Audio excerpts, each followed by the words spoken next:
Okay. Good afternoon to all of you. Today we are at the fag end of this financial year. So, in a way, we would say this it is a celebration moment for us, especially at the beginning when if I am being permitted to share jubilant eras of the moment wherein we were making a kind of scheme of actions at that time.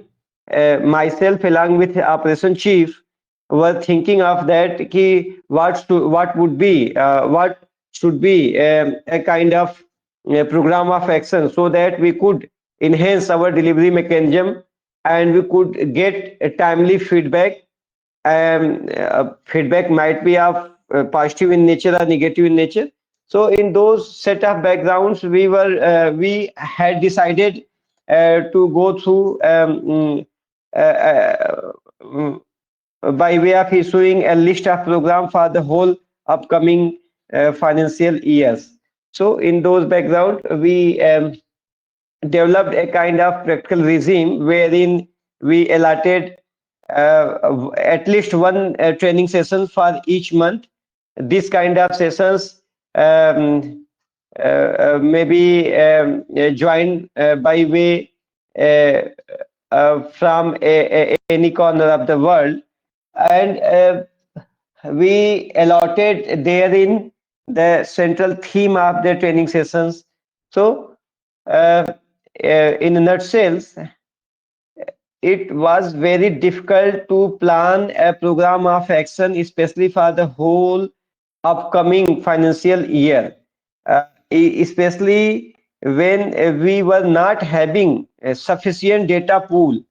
Like what kind of difficulty we would face in the future, but just because of hard work of our team members and high level of willingness and motivations, we've been in positions to conclude this financial year by way of having this training session. तो आप सभी लोग को इसके लिए हम आप सभी लोग बधाई के पात्र हैं कि ढेर सारे रिसोर्स क्रंच या क्राइसिस होने के बावजूद भी हम लोगों ने अपने जो लिस्ट ऑफ प्रोग्राम को जो प्लान किया था एक साल पहले, उसको सकुशल संपन्न किया और इवन संपन्न ही नहीं किया बल्कि उसको लगातार अपग्रेड किया। जैसे लिस्ट ऑफ द प्रोग्राम को टाइमली हम लोगों ने by way of issuing invitation letter in the printed form just for to assist those person who is not in positions to see the letter to hear the content. तो जो hearing impaired है वो letter invitation देख के पढ़ सकता है। ये हमारी फिलोसफी थी उस समय। अब कहेंगे कि अच्छा इसको हमने कितना वाइड स्प्रेड इसको एक्सेस दिया, रीच दिया, तो ये हम लोग अगेन इसको इम्प्रूव करते जाएंगे। तो इन्विटेशन लेटर इशू करना या उसके बाद ट्रेनिंग सेशन होल्ड करना, ट्रेनिंग सेशन को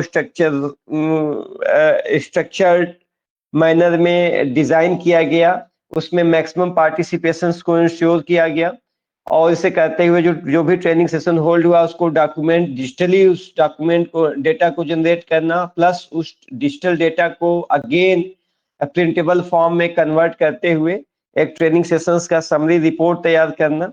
ये सारी चीजें जो हम लोगों ने ये सब चीजें इतना सोफिस्टिकेटेड मैनर में एक साल पहले नहीं सोचा था। हाँ, ये तो हमें पता था कि जो एक basic doctrine of compound effect है वो ये कहता है कि शार्ट स्टेप्स होने चाहिए, छोटे छोटे स्टेप्स, स्मार्ट स्टेप्स और कंसिस्टेंट।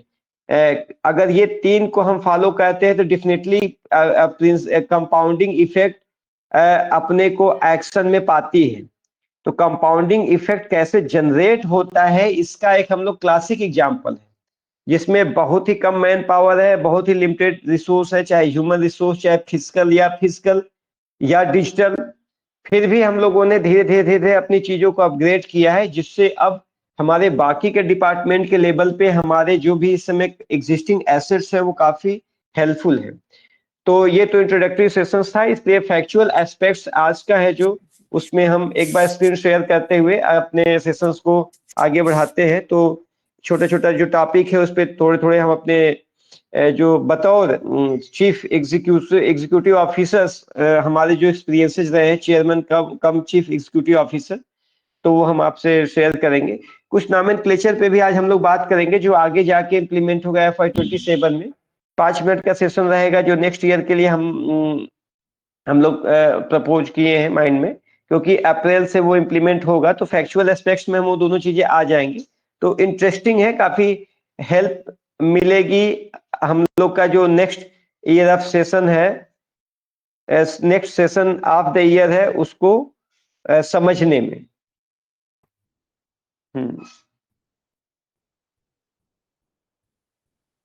तो स्क्रीन हमारा शेयर हो रहा है CTO सर? Sir okay.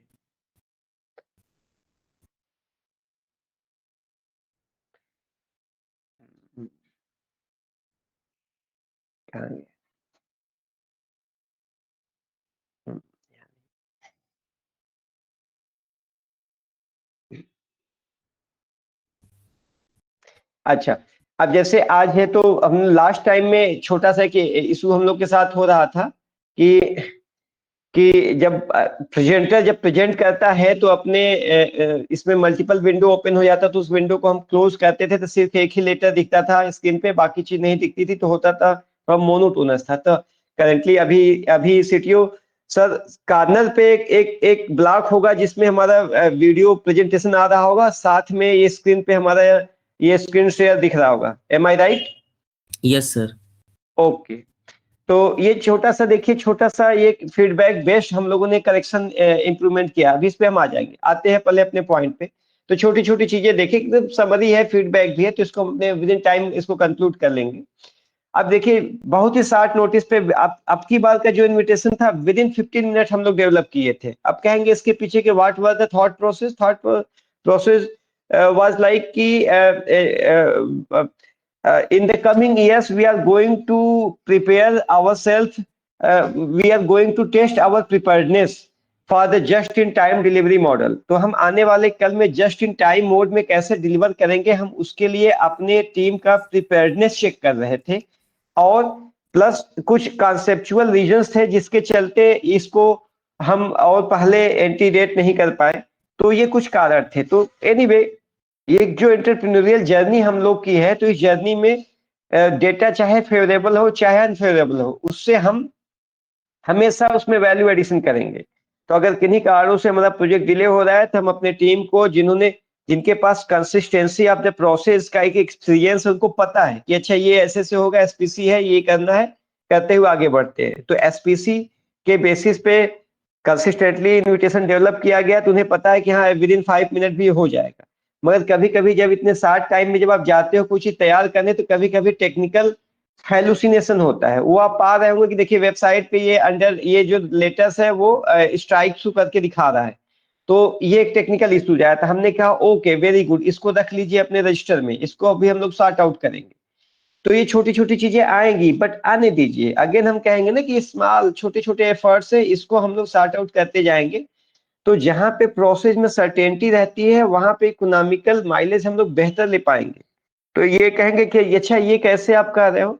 तभी रिसेंटली हम एक केस स्टडी पढ़ रहे थे एथर एनर्जी पावर का। कभी आप देखिएगा एथर एनर्जी इलेक्ट्रिकल सेगमेंट में 2 व्हीलर 3 व्हीलर गाड़ियां इशू ये सेल करती है। इसकी स्टोरी लाइन बहुत ही इंस्पायरिंग है, बहुत ही इंटरेस्टिंग है। 2013 की इसकी जर्नी है, और ये सबसे पहली कंपनी थी, मगर ये कहीं ये लगातार अपने R&D पे काम करती रही। इसके बाद में बीच में कुछ लोग आए, टॉप सेलर हुए, फिर उनकी पोजीशन अरेंज हुआ, रीअरेंज हुआ, अप डाउन हुए। तो उस दौरान ये अगेन R&D पे ये फर्म काम करती रही। एथर की हम बात कर रहे हैं, फैक्चुअल एस्पेक्ट्स में ही हम आएंगे, इसलिए थोड़ा सा एक एग्जांपल रियल लाइफ से दे रहे हैं। तो ईथर करते करते आज वो लगातार अपने R&D पे काम करती रही। रिसेंटली वो मई में लिस्ट हुई, तो वहां पे भी जो उसको पैसा आया, उसको ऑफर फॉर सेल में बहुत कम था, बाकी पैसा अगेन वो अपने R&D में लगाता है। तो 22 आते आते उसने अपना फुटप्रिंट दिखा, और 24 आते आते वो इंडिया की टॉप 5 में आ गई है।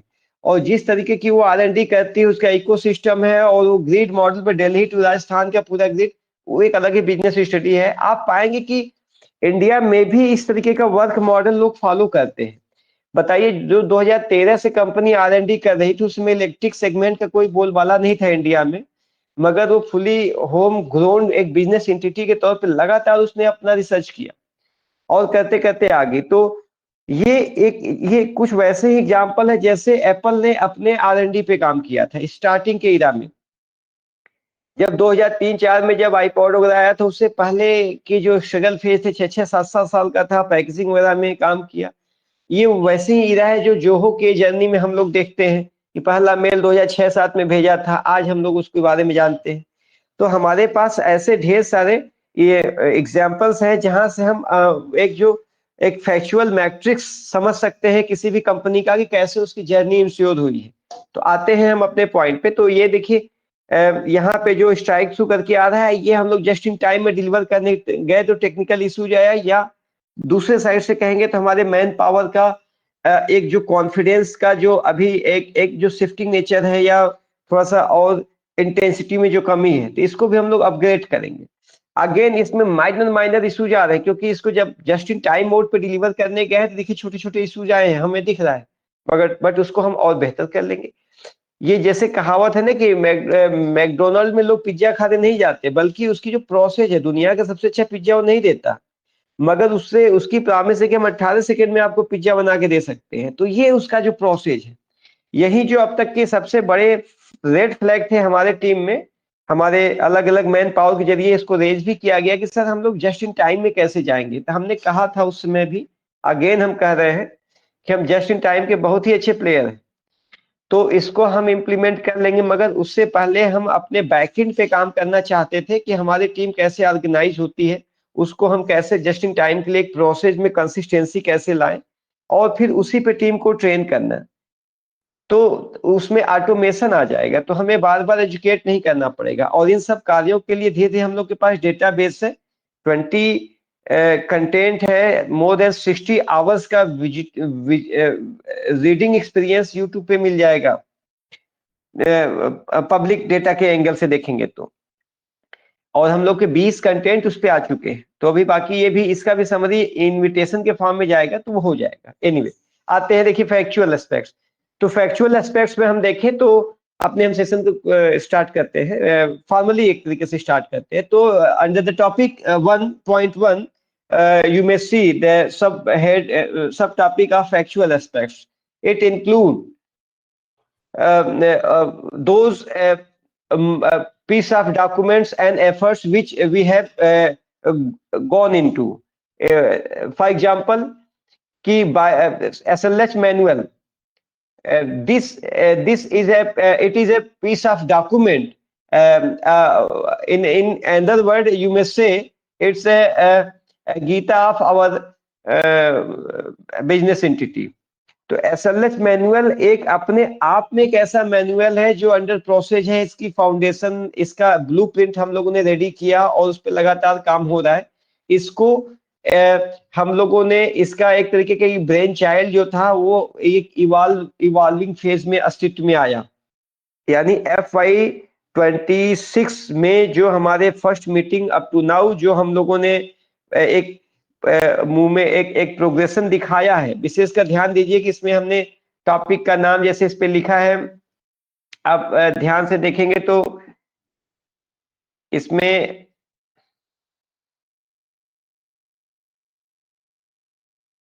जैसे परफॉर्मेंस अप्रेजल,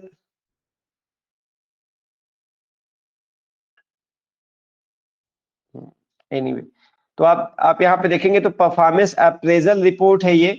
तो परफॉर्मेंस अप्रेजल रिपोर्ट, PAR जिसको बोलते हैं, तो ये आज के जो फैक्चुअल एस्पेक्ट्स है, इसमें हम अपने टीम के परफॉर्मेंस के ओरिएंटेड ही बात करेंगे। तो परफॉर्मेंस विशेषकर एक कहावत है कि कोई भी स्टेट हो, सोसाइटी हो, या कोई भी बिजनेस एंटिटी हो, वो कैसा है या आने कैसा है आज के टाइम और आने वाले कल में कैसा होगा, ये इस बात पे डिपेंड करता है कि उसके टीम मेंबर्स, उसके कंपोनेंट कैसे। तो हम अपने ये परफॉर्मेंस अप्रेजल रिपोर्ट हमारे टीम लेवल पे है, तो इसलिए फैक्चुअल एस्पेक्ट्स में हम सिर्फ उन्हीं बातों पे बात करेंगे जो हमारे टीम ने कंट्रीब्यूट किया है। तो जैसे एसएलएच मैनुअल का ब्लूप्रिंट डेवलप होना, ये हमारे FY26 के अचीवमेंट्स में से था। लिस्ट ऑफ कंप्लायंसेस हम लोगों ने बिल्डअप किए हैं जो अभी भी वेटिंग में है, और लिस्ट ऑफ जो ये जो माइलस्टोन है उसमें जो हमने अचीव किया है, ये अभी हम आगे जाके स्क्रीन शेयर पे दिखाएंगे। तो ये सब चीजें हम लोगों ने यहाँ पे किया है। जैसे हम इसको अगर समराइज छोटे में इसको दिखाते भी जाए साथ में, तो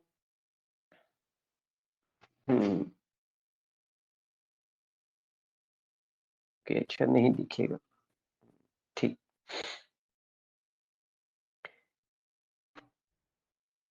तो अच्छा, तो अब जैसे इसमें, हाँ,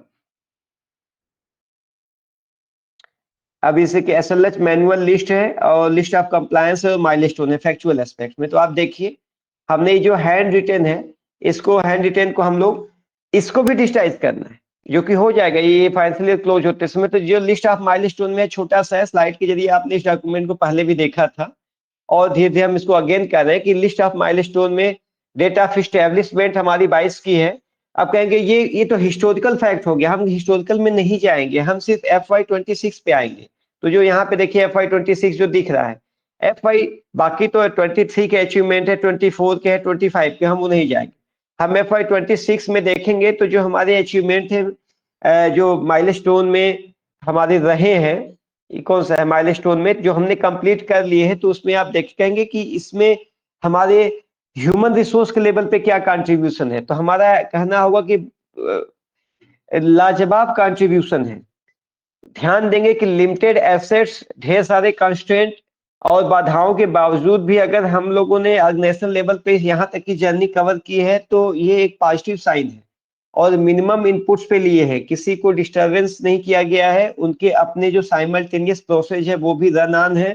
वो हमने उनके जो रिमेनिंग या सरप्लस आवर्स थे या टैलेंट था या स्किल था, उसको हमने चैनलाइज करने का प्रयास किया है। धीरे धीरे ये उनके लाइफ में जब प्लान बी के रूप में एक रोल प्ले करने लगेगा, तो definitely he will be in positions to get maximum mileage from the existing set of resources. तो at that moment they will be in positions to take his or her own decisions whether he or she will be willing to join the firm or not. This kind of opportunity will be at their disposal. तो हमारा काम है कि in the mean time हम अपने progression path को और upgrade करें, ताकि उन्हें even in such kind of hostile era भी उन्हें एक अपॉर्चुनिटी दिखे कि नहीं, हम यहाँ पे अपने लिए एक सेफ लाइन प्रिज्यूम कर सकते हैं। तो FY26 में आप देखिए तो हमने 26.1 डिजिटल जो इंटीग्रेशन किया है, जिसमें जो अभी आप लोग देख रहे हैं भी आगे कंटेंट में है, तो उसमें अगर मैन पावर और विंडो नहीं होता तो हम वहां से डेटा कैसे जनरेट करते हैं। बाकी डेटा की क्वालिटी पे भी हम डिस्कस कर लेंगे आगे। वैसे एसएलएस मैनुअल देखिए, ये भी हमारे माइलस्टोन में है, इसका ब्लूप्रिंट तैयार हुआ, अभी फाइनल फिनिश्ड कॉपी नहीं तैयार हुई है। FY27 में डेफिनेटली ये हम प्रिज्यूम करते हैं कि ये सभी हमारे ऑफिसेज या हमारे जो हेड ऑफ द या जो हमारे ऑफिस बीरर हैं उनके लेवल पे इसकी हार्ड कॉपी अवेलेबल हो जाएगी। वैसे सेटन डिजिटल लैब का जो हमारा है, ये भी इस साल का, इसको हम लोगों ने, ये तो पहले का एग्जिस्टेंस था, बट इसकी background, finishing, content, time stamp, अभी हालांकि उसमें ढेर सारे टाइम स्टैम्प बाकी है, बट उसकी लेबलिंग, नंबरिंग और उसका SOP ये हम लोगों ने इस साल बिल्डअप किया है, और हमारे टीम मेंबर्स के कलेक्टिव परफॉर्मेंस के चलते ये हो पाया है। तो ये भी परफॉर्मेंस अप्रेजल रिपोर्ट में आप सभी लोग को इसको ऑल इन ऑल स्कोर करते हैं। SLO01 पे जो हमारे फुटप्रिंट है मैन पावर के ऑफिस विजिट के जरिए प्रोडक्शन एक्टिविटीज में या ब्रेनस्टॉर्मिंग सेशन में जो पार्टिसिपेट किया, वो हमारे मैन पावर का एक बहुत ही बड़ा योगदान था। SLO02 के लेवल पे काफी चीजें रिमोटली ऑपरेट करने का प्रयास किया गया हमारे ऑपरेशन चीफ के तरफ से। तो उसमें उसके लिए वो भी काफी लिमिटेड रिसोर्सेज और ढेर सारे हैंडीकैप नेस के बावजूद भी उन्होंने इसको प्रयास किया है। तो ये भी एक अपने आप में बेहतर एक डेटा है। यस, अभी कई चीजें हैं जो अपग्रेड करने की जरूरत है, बट हम लोग उसको भी करने का प्रयास कर रहे हैं। और सबसे बड़ा अचीवमेंट है SLS 03, जिसका corporate area more than 550 square feet का है। वीडियो आप लोगों के साथ शेयर किया है, उसमें जो नेसेसरी मॉडिफिकेशंस है उस पे लगातार काम हो रहा है। और ये SLH 03 जो टेक्नोलॉजी डिपार्टमेंट जहाँ पे जो टेक्निकल हमारा यूनिट होगा उसके लिए है। तो SLH 02 हमारे एडमिन सेशन के लिए, एडमिन यूनिट के लिए हो जाएगा। SLH 03 हमारे टेक्नोलॉजी के लिए हो जाएगा। 01 बैक ऑफिस है ही। तो ये देखिए हम लोगों ने FY 26 में अचीव किया है और इस पे काम भी हो रहा है, इसको हम लोग ऑपरेशनलाइज कर लेंगे। तो ये देखिए हमारे जो लिस्ट ऑफ माइलस्टोन थे। अब इसी को थोड़ा सा बैक इन पे पीछे जाए तो अब देखिए दूसरा पॉइंट था कि ये जो हमने अभी इसमें कंप्लीट किया कि लिस्ट ऑफ हमारे माइ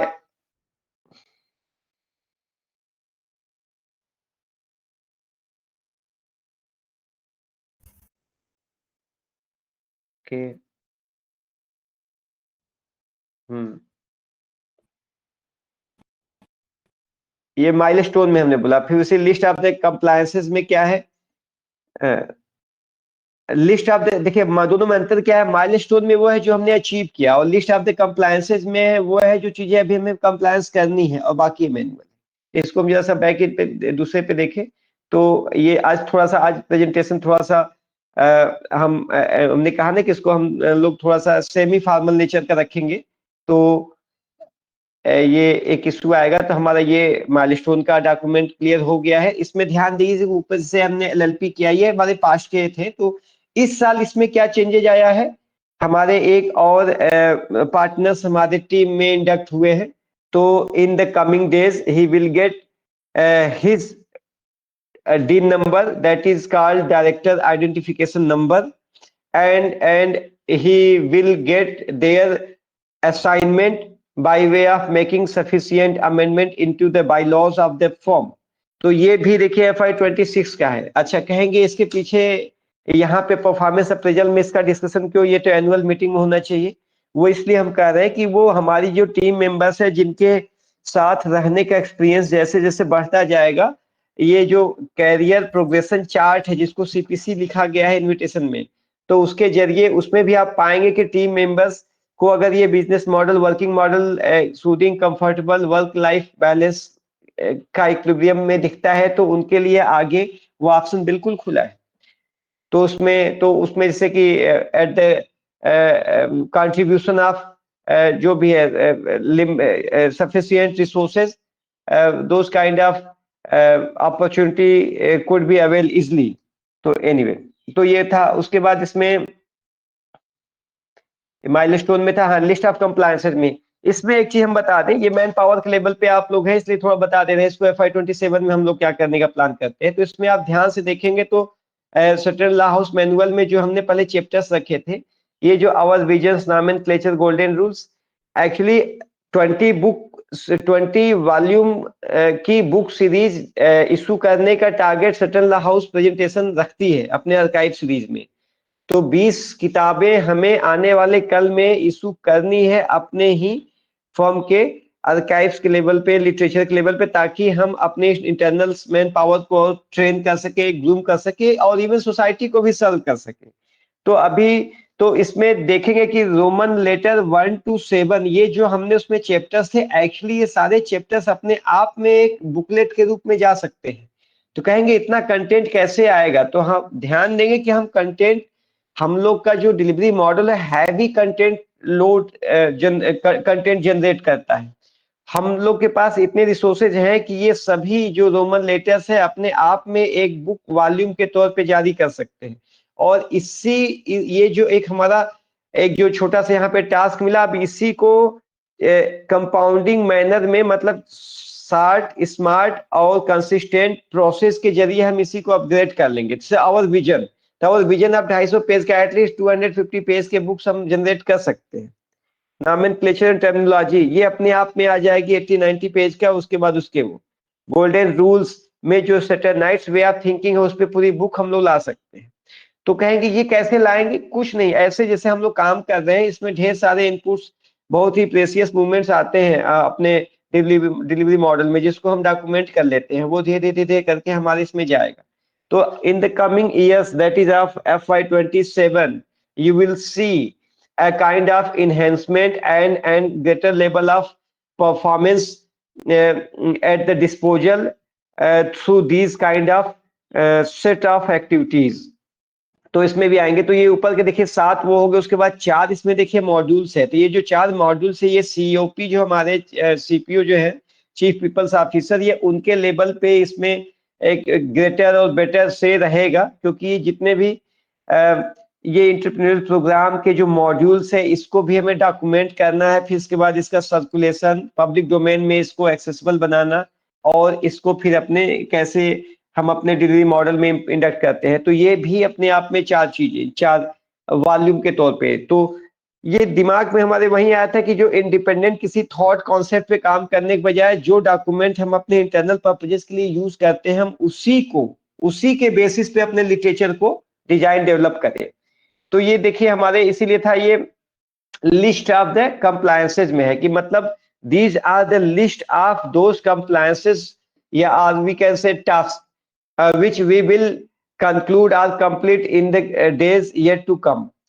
तो ये कुछ ऐसी चीजें हैं। तो ये बुक सीरीज से देखिए इसमें बता दिया। वैसे ही लिस्ट ऑफ द कंप्लायंसेस में फिजिकल प्रूडेंस में आप कहेंगे ये जो हम बता रहे हैं ये मैन पावर के लेवल पे कैसे है, तो हमने ये इसलिए बता रहे हैं, ध्यान देंगे कि हमारे मैन पावर अपने को उसी के हिसाब से रेडीनेस या प्रिपेयर्डनेस के लिए आगे बढ़ेंगे, और ये अपने आप में एक लर्निंग एक्सपीरियंस होगा, बहुत अच्छा लर्निंग एक्सपीरियंस। इससे आपकी इफिशियंसी भी अच्छी होगी।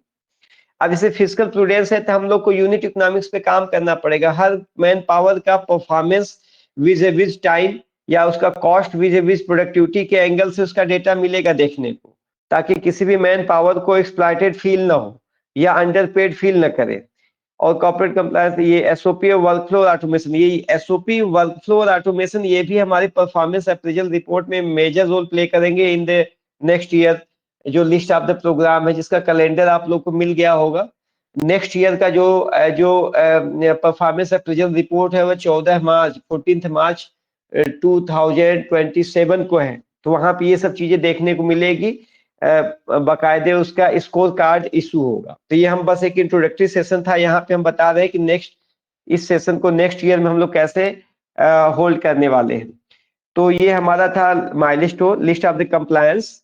उसके बाद माइलस्टोन था, उसके बाद लिस्ट ऑफ द कंप्लायंस। तीसरा है इसमें एसएलएस मैनुअल। तो एसएलएस मैनुअल में हमने बता दिया कि एसएलएस मैनुअल में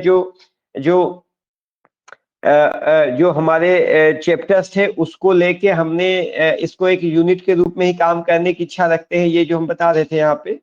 तो इसलिए वो हम लोग का इसको यानी एक तरीके से हम ऑप्टिमाइज कर रहे हैं।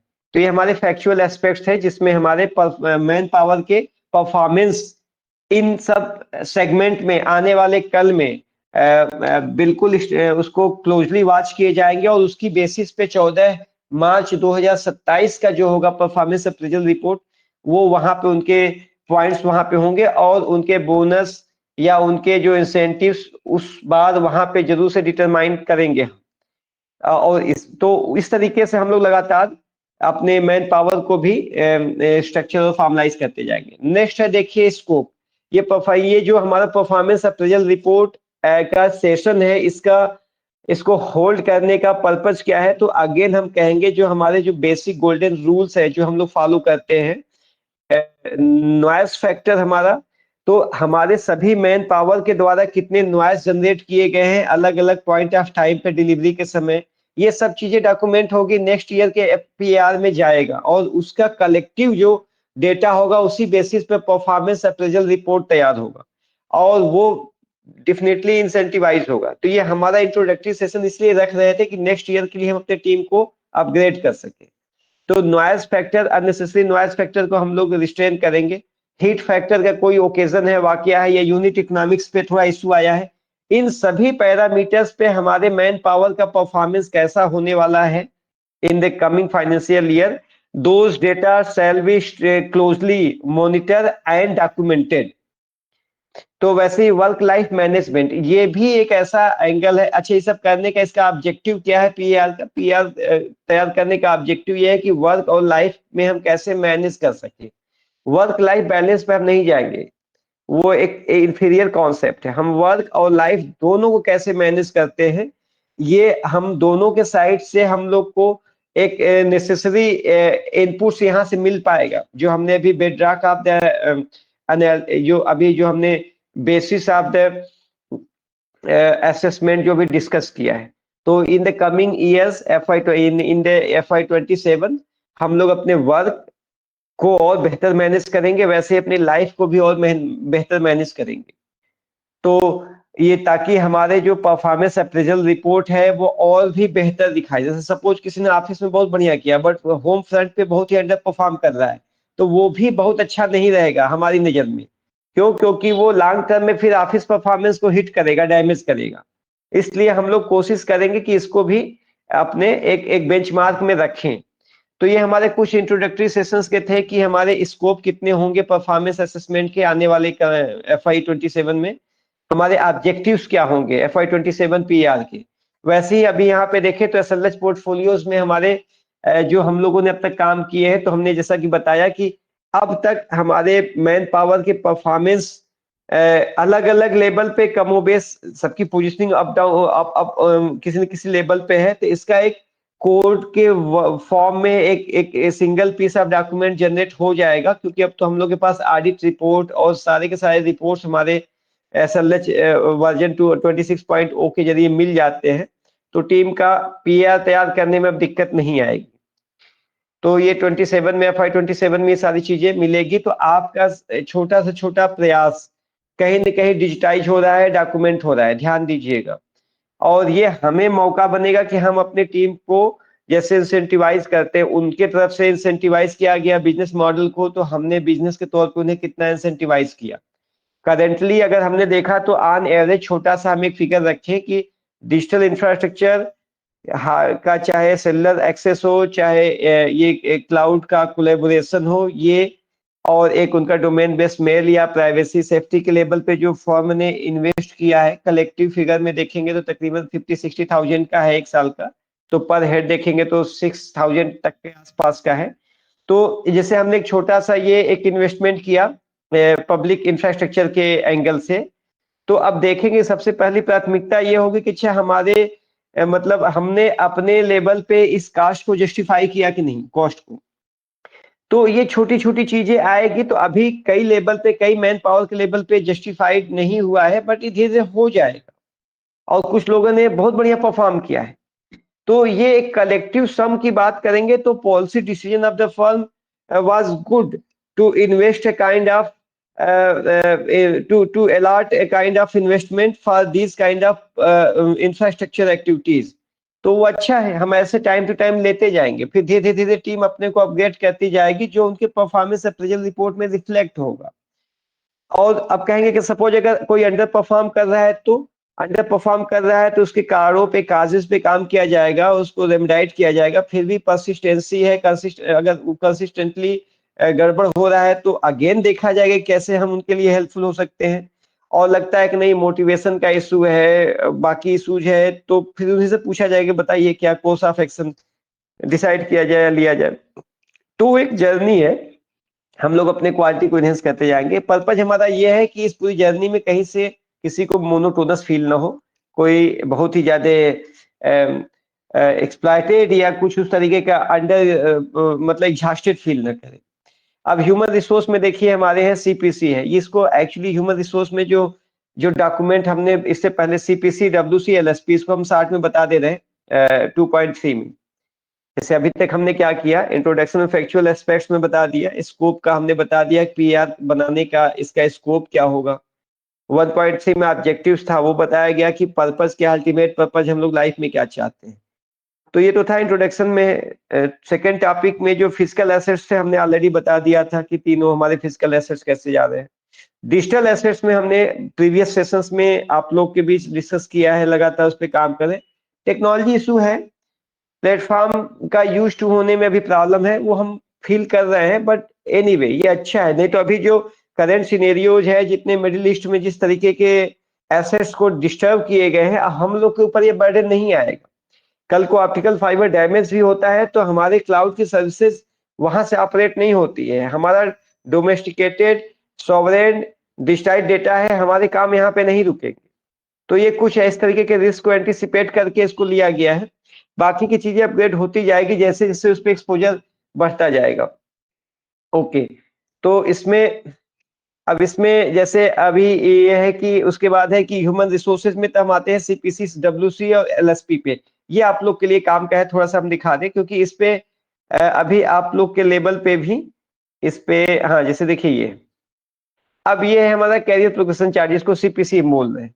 तो कैरियर प्रोग्रेशन चार्ट में अभी हमारे जितने भी जो लेडर है, ये इस लेडर को हम एक स्टैंडर्ड मानते हुए इसी को हम अपग्रेड करेंगे। देखिए इसको हमने अपग्रेड किया है 24 जनवरी 2026 को अपग्रेड किया है। जिसमें अपग्रेड किया गया तो कुछ नेसेसरी करेक्शंस किए गए। तो जो हमारे इंटर्न्स हैं जो 12 महीने कंप्लीट कर लिए हैं मगर अभी भी वो एलिजिबल प्रैक्टिशनर के तौर पर नहीं है, तो उनको हम टीम में किसी न किसी ऑफिस या किसी न किसी पोस्ट पे लेके वहां से काम को आगे बढ़ाएंगे। तो जब उनको आप एग्जीक्यूटिव किसी डेजिग्नेशन में लेंगे तो यहाँ पे दिखेगा उनका किसी न किसी एग्जीक्यूटिव सेशन में। और अभी चूंकि मैन पावर या स्टाफ के चलते या जिन भी कारणों से उनको एक एक डिपार्टमेंटलाइजेशन के क्रम में उनको एक अच्छा एवेन्यूज मिला है, तो डेफिनेटली वो इसका इम्पोर्टेंस समझेंगे, हम ऐसा मानते हैं। तो हम इसको भी धीरे धीरे इम्प्लीमेंट कर रहे हैं। और इसमें जैसे एग्जीक्यूटिव साइड से इसमें इंडक्शन हुआ है, वैसे ही पार्टनर्स के साइड से भी इंडक्शन हुआ है। जैसे अभी पार्टनर्स के साइड में with certain condition cooling period जैसे ही कंप्लीट होता है तो हमारे इस सेगमेंट में भी हमारे एक मैन पावर का इंडक्शन हुआ है जो अपने अपने बेसिक जो एलिजिबिलिटी है उसको पूरा करते हुए यहाँ पे उनका ये right to exercise electoral right उनका एक तरीके का मैच्योर हो जाएगा डिसीजन मेकिंग में। तो ये तो दोनों वर्टिकल से हम लोगों ने काम किए, फिर ऑफिसेस को डिजाइन डेवलप किया गया। तो ये हमारे सीपीसी चार्ट है, लिस्ट ऑफ द जो उसमें जो जो 3.3 में था। एक मिनट, इसमें जैसे देखिए हम लोग ना 2.3 के जो ह्यूमन रिसोर्स में है, तो अभी यानी हम ये दिखा रहे हैं कि ह्यूमन रिसोर्स के लेवल पे अभी ढेर सारे काम है जो अभी नहीं किए गए हैं या हम एक्सपेक्ट करते हैं कि आप लोग करें। अच्छा, एक ह्यूमन रिसोर्स के लेवल पे देखिए हमारे यहाँ पे जितने भी हैं, तो अभी इसमें और भी कई ऐसे ह्यूमन रिसोर्स हैं। देखिए ये सब FY26 में हुआ है जिनको अभी हमें ऑप्टिमाइज करना है, उनके परफॉर्मेंस को इंसेंटिवाइज करना है। जैसे इसमें कुछ तो ऑपरेशनलाइज हो गए हैं, कुछ अभी प्रोसेस में है।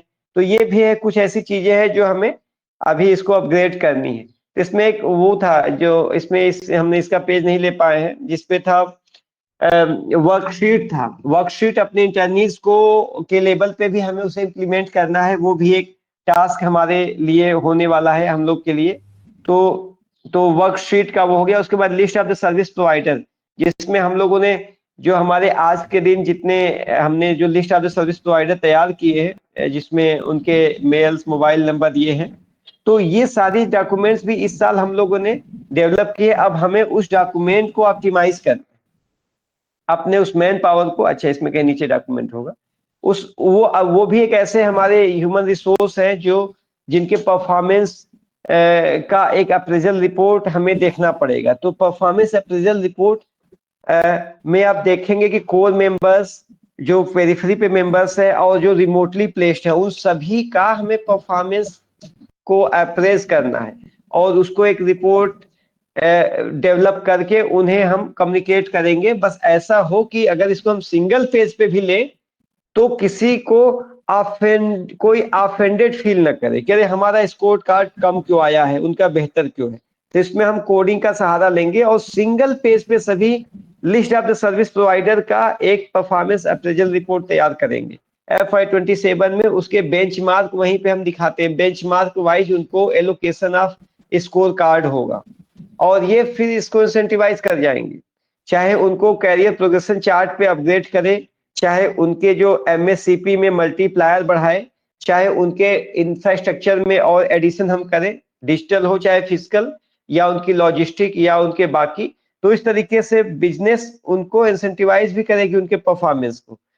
तो ये हम लोग इसलिए कर रहे थे कि जो हमारे पोर्टफोलियोज है उस पोर्टफोलियोज पे उनके कॉन्ट्रीब्यूशंस को देखते हुए हम उनको अगेन कैसे हम इंसेंटिवाइज करें। अब आते हैं where do we stand, last segment है प्रेजेंटेशन का। तो वेयर डू वी स्टैंड में देखें कॉर्पोरेट कल्चर। आप कहेंगे ये परफॉर्मेंस अप्रेजल रिपोर्ट में ये कैसे रेलिवेंट है। हमेशा ध्यान दीजिए कि अभी तक जो हमने डिस्कस किया कि हमारे टीम ने क्या परफॉर्म किया और उनके उस परफॉर्मेंस को ऑर्गेनाइजेशन कैसे देखती है। तो गिव एंड टेक था अभी तक के टॉपिक 1, टॉपिक 2 में गिव एंड टेक था।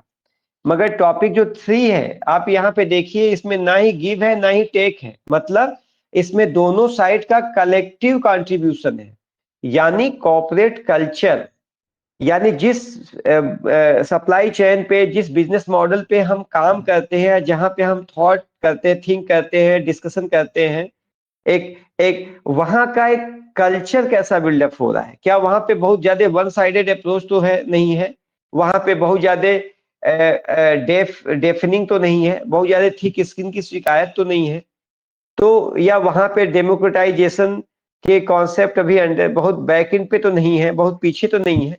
तो कॉर्पोरेट कल्चर एक ऐसा इनटेंजिबल एसेट है किसी भी फर्म का, जो उसके फ्यूचर या उसके लाइफ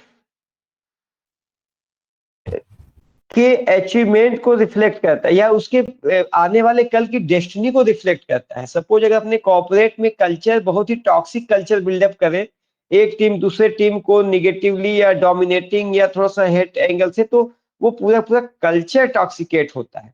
तो अगेन हम कहेंगे कि हम लोग ऐसे किसी कल्चर को प्रमोट नहीं करेंगे जो टॉक्सिसिटी को प्रमोट करे, अननेसेसरी निगेटिव मैनर में कॉम्पिटिटिवनेस को इनहेंस करें। No, compete and collaborate mode में जाएंगे, वर्क लाइफ मैनेजमेंट के प्रिंसिपल्स पे हम काम करेंगे अपने गोल्डन रूल्स को फॉलो करते हुए। तो इसको अगर देखेंगे वेयर डू वी स्टैंड, तो हम आज पाते हैं कि आप लोग भी अपने फीडबैक बिल्कुल दीजिएगा, हमें कोई दिक्कत नहीं, अच्छा लगेगा। मगर हमारा या जो अब तक का असेसमेंट है वो कॉर्पोरेट कल्चर के एंगल से काफी इंप्रेसिव हमें लगता है। बतौर चीफ ऑफ द ऑर्गेनाइजेशन हमने पाया है कि कॉर्पोरेट कल्चर काफी कंफर्टिंग है। और फिर अभी हमारी इंस्टीट्यूशनल मेमोरी बहुत लंबी नहीं है।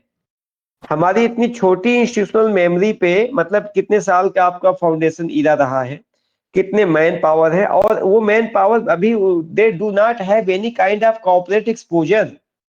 They don't know even the ABC of the SOP. Yet we have achieved this kind of discipline, which we have shown time and again by way of holding a successful training session of the FY26. तो ये अच्छे corporate culture को reflect करता है। और जो growth rate है, growth chart है, ये बताता है कि नहीं हमने अपने लिमिटेड एसेट्स के बावजूद भी बेहतर इंप्रूवमेंट किया है। ये एक अच्छा कॉर्पोरेट कल्चर का ये परिचायक है। वैसे प्रोडक्टिविटी के साइड से भी देखेंगे तो प्रोडक्टिविटी के लेवल पे इस पे थोड़ा सा मिक्स्ड काइंड ऑफ एक्सपोजर है, एक्सपीरियंस है। जैसे हमारे कुछ ऐसे पोस्ट हैं जिसपे अभी बहुत ही अंडर परफॉर्मेंस आया है, तो हम उम्मीद करते हैं कि अगेन उस पर देखते हैं कि कैसे हम उसको सॉर्ट आउट करते हैं। तो 3.2 एक प्रोडक्टिविटी का एक ऐसा पैरामीटर है जो हमारे जिसमें अभी हमारे जो मैन पावर है अभी उसमें कुछ लेवल पे अनइक्वल कंट्रीब्यूशन परफॉर्मेंस आया है। कोशिश करेंगे हम कि इसको कैसे सॉर्ट आउट करें, और इसको इनहेंस करने के लिए फॉर्म कौन कौन से टूल्स अडॉप्ट करे, मोड ऑफ डिलीवरी क्या रखे, और कहाँ कहाँ पे नेसेसरी करेक्शंस मॉडिफिकेशंस है। हम उम्मीद करते हैं कि हमारे सभी मैन पावर अपने फीडबैक में हमको देते रहेंगे ताकि हम प्रोडक्टिविटी को और बेहतर कर सके। और ध्यान दीजिए कि आने वाले कल में हमारी लड़ाई एआई से है, एजेंटिक एआई से है। बहुत ही डेडली कंपटीशन है। डॉक्यूमेंटेशन में अब कोई डॉक्यूमेंट का ब्रीफ बनाना है, डॉक्यूमेंट को आप एआई पे देते हो रीड करने के लिए, पढ़ता है, उसको कहते हो ग्राउंड बता दो, ग्राउंड बता देता है। मतलब आप इमेजिन करो कि किस हद तक हमारी प्रोडक्टिविटी पे प्रेशर है। तो इसलिए अगेन हम कहेंगे कि हम अगर अपने को प्रोडक्टिव जो जिस भी सेगमेंट पे है, जो डिवाइस पे है तो डिवाइस पे, जो डीलिंग पे है तो या डीलिंग इन द सेंस की सप्लाई चेन पे है तो सप्लाई चेन पे, जो सपोर्ट ऑफिस में है तो वहां पे, जो जिस भी ब्रांच में है अपने उस ब्रांच में अपनी प्रोडक्टिविटी को इनहेंस करेगा तो उसकी पोजिशनिंग वायबल रहेगी। अदरवाइज ये सारी चीजें एजेंटिक एआई पे बड़ी तेजी से स्विच कर रहा है।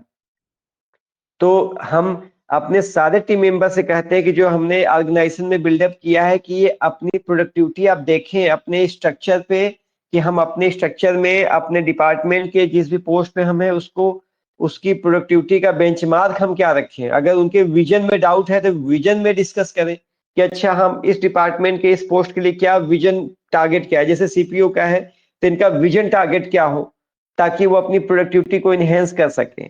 कंसिस्टेंसी कैसे आए, अभी बहुत ही रैंडमनेस है हमारे कुछ मैन पावर के लेवल पे, तो क्योंकि ये आगे हम लोग को लाना पड़ेगा, अदरवाइज बहुत ही टफ है। अकाउंटिंग, एडवोकेसी और मेडिसिन, ये तीन ऐसी यानी व्हाइट कॉलर जॉब जब से एजेंटिक एआई का इरा आया है बहुत ही टफ होने वाला है। हमारे जैसा आदमी कह रहा है, इमेजिन कर लो आप कि वाकई कुछ होगा तभी ये कह रहे हैं, अदरवाइज ये नहीं कहते हैं। तो ये हमारी प्रोडक्टिविटी का एक नया पैराडाइम जर्नी चल रही है। अब प्रोडक्टिविटी उस जोन में नहीं रह गया जैसे देखते थे कि दिन में हमें कितने कंटेंट, हमने कितना पेज टाइप किया, 10 मिनट के अंदर पूरी की पूरी आप तकरीबन 25 पेज का रिट आप तैयार कर देते हो। आप समझो कि कोई पर्सन कैसे, यानी कहेंगे क्या टाइपिंग खत्म हो गई? नो, आप टाइपिंग को और स्मार्ट करिए, उसके साथ इंटीग्रेट करिए। A man with agentic, a man with AI having agent for its disposal will definitely be in positions to enhance their productivity up to the above the benchmark।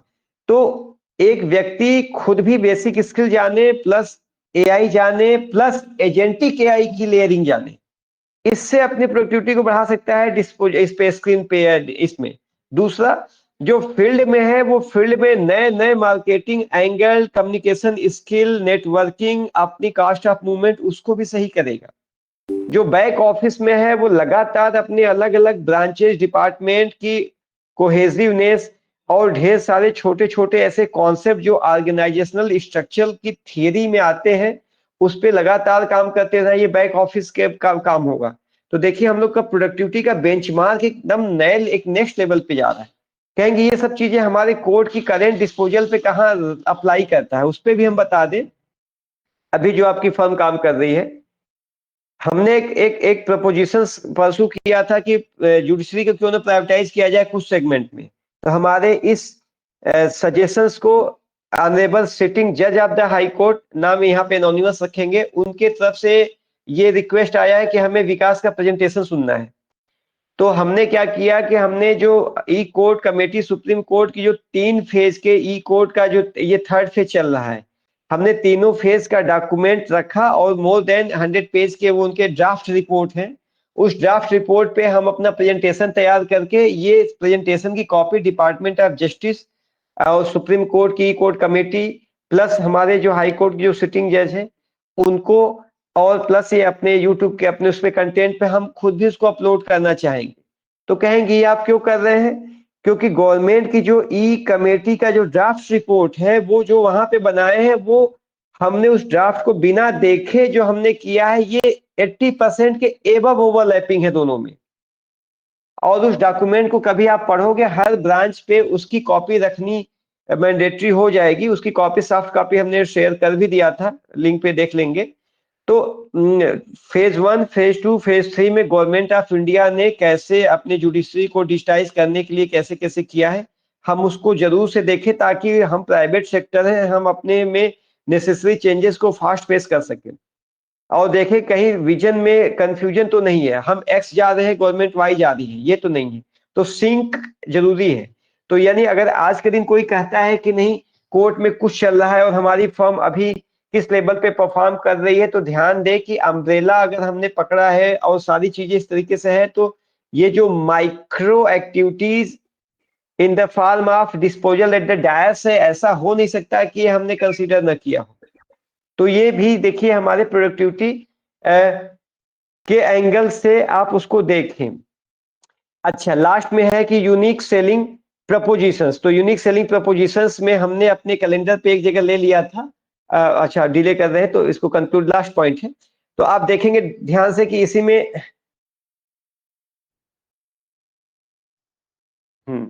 इसमें आप नीचे खुद ही यहाँ पे यूएसपी है कैलेंडर पे दिखाए, तो अगेन हम कह दे रहे हैं कि हमारी जो यूएसपी है यूनिक सेलिंग प्रपोजिशंस है हम अपने कभी भी अपने अंदर जब तक इसका कॉन्फिडेंस नहीं फील करेंगे, हम कोई भी लीड्स जनरेट नहीं कर पाएंगे।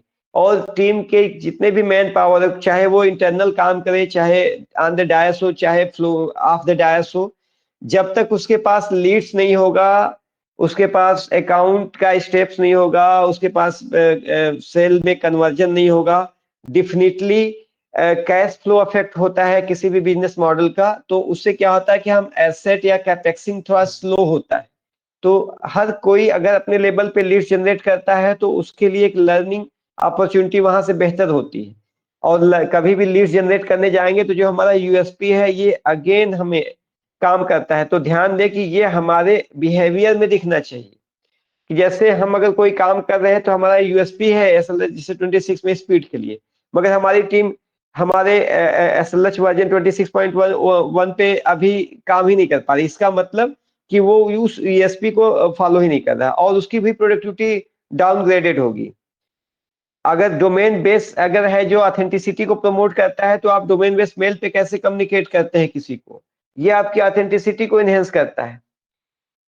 या जीएसटी का है तो ये हम किसी को अपने लीड जनरेट करने में कैसे उसको सहूलियत देते हैं। और ये जो लैब के जो प्रोग्राम है जो अभी ट्रेनिंग सेशंस के तौर पे हम रखते हैं, आगे जाके इसको बिल्कुल बाइफरकेट कर देंगे। तो हमारे जो इंटर्नीज होंगे उनके ट्रेनिंग सेशंस अलग होंगे और ये जो हम लोग डिस्कशन कर रहे हैं ये एक ट्रेनिंग सेशन अलग होगा। वो लैब का ट्रेनिंग सेशन है और ये पूरा ये बिजनेस प्रोसेस का ट्रेनिंग सेशन है।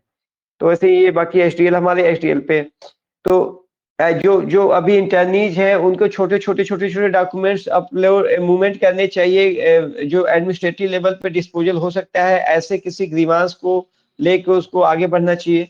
और ये जो हमारे जो डिजिटल एसेट्स है यूट्यूब के, उस लेवल पे जो हमारे टीम का ओवरऑल परफॉर्मेंस है उसमें आप खुद ही से अपना देखें कि हम कैसे अपने परफॉर्मेंस को और इनहेंस करें। तो हमारी जो यूएसपी के जो यहाँ पे बेंचमार्क पैरामीटर है उसी पैरामीटर पे अगर अपने अपने प्रोडक्टिविटी को आप इनहेंस करेंगे तो आप उस टारगेट को अचीव कर लेंगे जो परफॉर्मेंस अप्रेजल रिपोर्ट के जरिए हम एक्सपेक्ट करते हैं। तो ये हमारा एक अपने आप में फर्स्ट ऑफ इट्स काइंड एक एफर्ट था जिसमें हमने सिर्फ एक फाउंडेशन लेइंग का काम किया है कि वो कौन कौन से पैरामीटर होंगे जिसपे हम अपने परफॉर्मेंस अपने मैन पावर के परफॉर्मेंस का अप्रेजल रिपोर्ट तैयार करेंगे।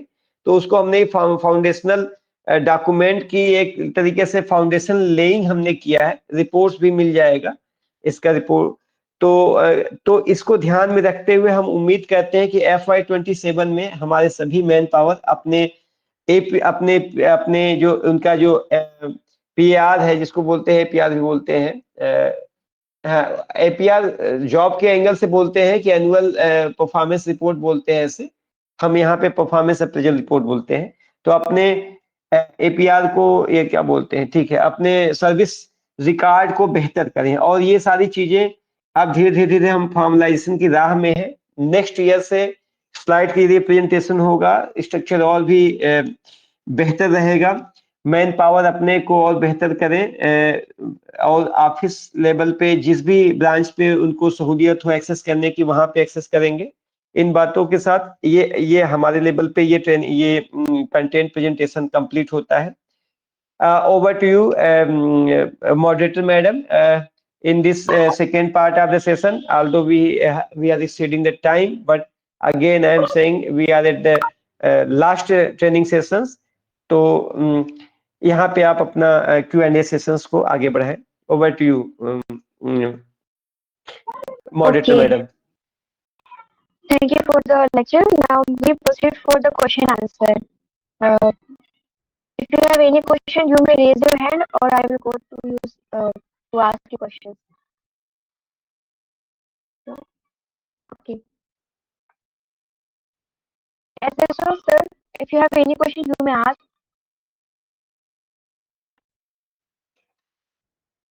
Am I audible? Yes, ma'am. Okay. Next, CPU sir. If you have any question, you can ask. No, ma'am. Okay. Okay. HRC sir, if you have any question you can ask. अच्छा, इसको, हाँ, इसको थोड़ा सा हम इसको और improve करें, इसको थोड़ा सा इसको हम ऐसे बेहतर करें। ये हमारे दिमाग में क्या एक थॉट आया कि जो Q&A सेशंस रखते हैं, तो चूंकि ये परफॉर्मेंस अप्रेजल है, तो आमतौर पे एक क्लोज इकोसिस्टम है विद इन द टीम के लिए था ये। इसमें आउटसाइडर को तो बहुत ज्यादा स्कोप देगा नहीं, क्योंकि परफॉर्मेंस किसी का अप डाउन रहता है तो उस पे, तो इसको Q&A कम फीडबैक सेशन में लें। तो इस पे जितने भी पार्टिसिपेंट हैं उन सभी से आप एक एक फीडबैक लें, ऐसे कहें। तो उनको आप एक है कि क्वेश्चन सिर्फ डाउट के लिए न पूछें, बल्कि अपना कोई एक पॉइंट आप सजेशंस है तो उसके लिए भी आप यहाँ पे रखेंगे। आपको, हाँ, तो कहेंगे स्ट्रक्चर बिगड़ेगा, तो अगेन थोड़ा सा हम इसको और बेहतर करें। तो थोड़ा सा इसको एक मैंडेटरी साइड से लीजिए कि एटलीस्ट जितने हेड हैं अपने डिपार्टमेंट के, जो हेड हैं वो डेफिनेटली एक क्वेश्चन रेज किया करें। जो डाउन, उससे क्या होगा कि उनके जो डिपार्टमेंट की जो बाकी मैन पावर है उनको भी लगेगा कि इनको हमारा या हमारे माइंड में कोई डाउट्स या डिफिकल्टीज आ रही है, तो उसको वहां पे उन्होंने रेज किया। तो डिपार्टमेंट का चीफ होना एक टफ टास्क है। तो चाहे टेक्नोलॉजी हो, चाहे ऑपरेशन हो, चाहे रिसर्च हो, चाहे HR हो, जितने भी चीफ ऑफ द डिपार्टमेंट है वो डेफिनेटली क्वेश्चंस रेज किया करें। क्वेश्चंस हल्का होगा, हैवी होगा, देखा जाएगा, बट ये एक इससे क्या होगा, अपने टीम को वो एक मैसेजिंग दे सकते हैं कि एक लीडरशिप स्किल कैसे बिल्डअप होती है। Okay, again CPU, what kind of questions you would like to raise here? Sir, जो PR रिपोर्ट होगी वो हर 6 महीने पे दिखाई जाएगी या फिर annually? Okay, I have just noted it down. I will answer it in a one go. Okay, PR का ड्यूरेशन क्या होगा? Okay, next. Moderator madam, please continue this in this way of proceeding. Okay, take relevant questions from other participant member. CTO sir, if you have any question or feedback, you can point it out. Yes, sir. I have a question. That what is the difference between work-life management and work-life balance? Let's move to the HRC. So if you have any question, you can ask, or any point of feedback, you can put it out. I have a question in regards to the AI and agentic AI. As our law firm and its head CEO, sir, he always prefer to be very calm and composed while working and developing project. But with the inclusion of AI, it will be very difficult for us to compete with it. So how we will cope up with this competitiveness with the AI and its tools? Now, HSO sir, if you have any question or feedback, you can put it out.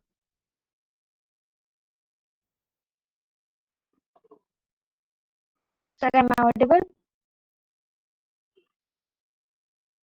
I think it's not audible.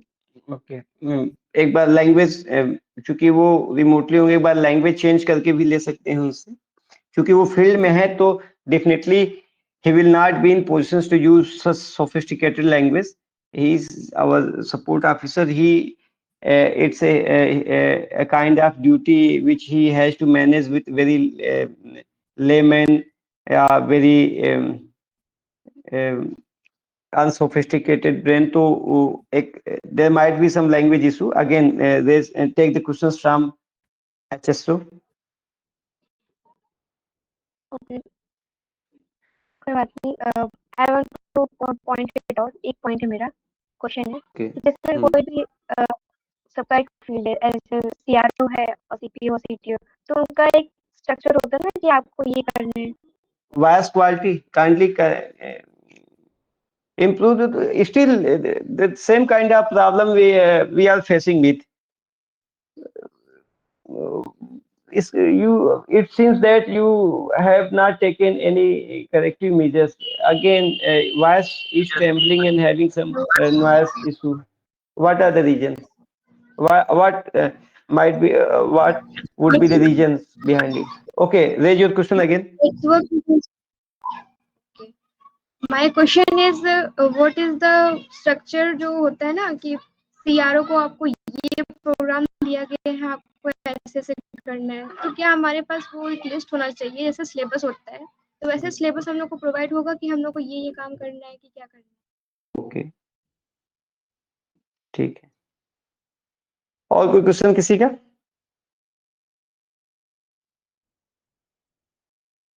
Okay okay, तो इसके answer mode पे हम आते हैं। तो पहला question था CPO का कि परफॉर्मेंस प्रेजेंट रिपोर्ट का ड्यूरेशन क्या होगा, ये बाई एनुअल होगा कि एनुअल होगा। तो अगेन इसको हम कहेंगे, ये इसका जो असेसमेंट, जो डेटा कलेक्शन होता है, ये तो मंथली बेसिस पे, या यूं कहें कि हाँ मंथली बेसिस पे ही डेटा कलेक्ट करता है। जो कलेक्टिंग बॉडी होती है और ये मंथली बेसिस पे ही लेती है, इसका पूरा प्रोसेस एक्चुअली ये भी एचआर डिपार्टमेंट का ही काम है। जो डेटा कलेक्ट करे, उसको डेटा कैसे अवेलेबल होगा? कंप्लायंस ऑफिस जो हमारे टेक्नोलॉजी डिपार्टमेंट के पास है, कंप्लायंस ऑफिस है, उनके यहाँ पे जो कंप्लायंस रेट होगा, कंप्लायंस रेट के बेसिस पे उसमें दिखता है, उसमें सिस्टम पे दिख जाएगा कितने दिन का डिले है, क्या इशू है, तो कंप्लायंस का क्या स्टेटस है। तो कंप्लायंस जो ऑफिस है वहां से डेटा फॉरवर्ड होता है, आ जाएगा अप्रूवल के लिए। अप्रूवल में जो कोर बॉडी होती है वो इसको अप्रूव करती है। अप्रूव करने के बाद फिर वो जाता है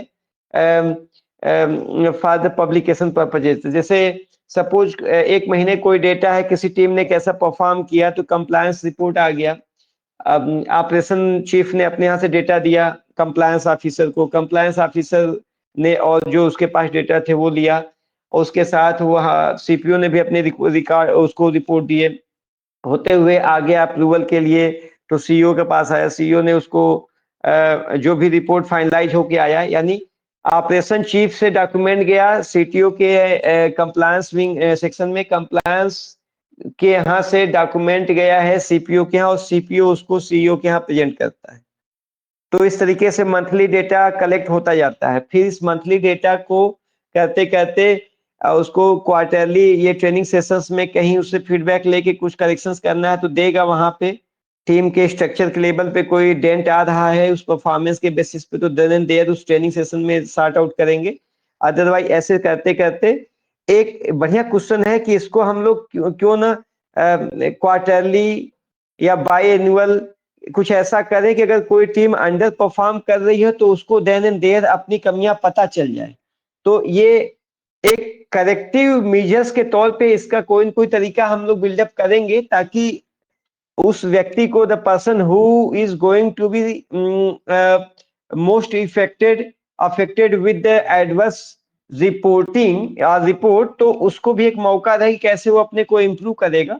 तो इसको हम लोग ध्यान में रखेंगे। बट जो परफॉर्मेंस अप्रेजल रिपोर्ट होगा वो हम एनुअल बेसिस पे ही इसको पब्लिश करेंगे, और publications in the form of coding होगा, ताकि किसी को एडवर्स फील ना हो। ठीक है, तो ये एनुअल बेसिस पे ही रहेगा। तो हम आपके क्वेश्चंस को आंसर कर पाए सीपीयू? Yes sir.